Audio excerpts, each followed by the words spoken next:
क्योंकि मुझे जाना है ना। मैंने पहले ही कह के आया कि मुझे छोड़ दीजिएगा जल्दी से, और अभी फ़ोन इतना आ रहा है कि मैं किसी का कॉल रिसीव नहीं कर पा रहा हूँ। ठीक है, ये मेरी मजबूरी है।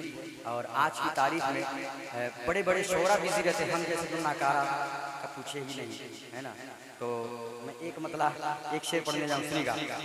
अज़मत का एक निशान है रिसिया मेरे,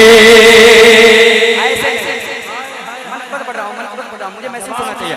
अज़मत अज़मत अज़मत का एक निशान, अज़मत के एक निशान है रिसिया मेरे, अज़मत के एक निशान है रिसिया मेरे, अज़मत के निशान दे रिसिया मेरे, हिकमत के आसमान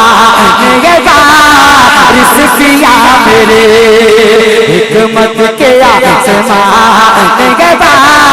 रिसिया मेरे, हिकमत के आसमान रिसिया मेरे, हिकमत के आसमान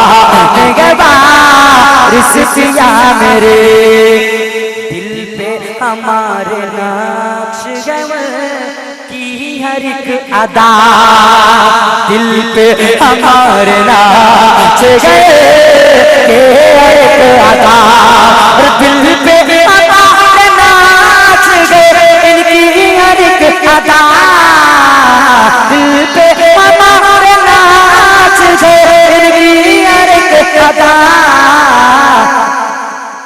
हम आशिकों की जान है, हाँ हम आशिकों की जान है रिसिया मेरे, हम आशिकों की जान है रिसिया मेरे। फिर इंशाअल्लाह जिंदगी ने वफा किया, मैं रहूँगा, आप रहेंगे, सरकार की नात होगी, बड़ी बरसात होगी। अब मुझे दीजिए इजाज़त। अस्सलाम वालेकुम, फ़ी अमानिल्लाह, अल्लाह हाफ़िज़।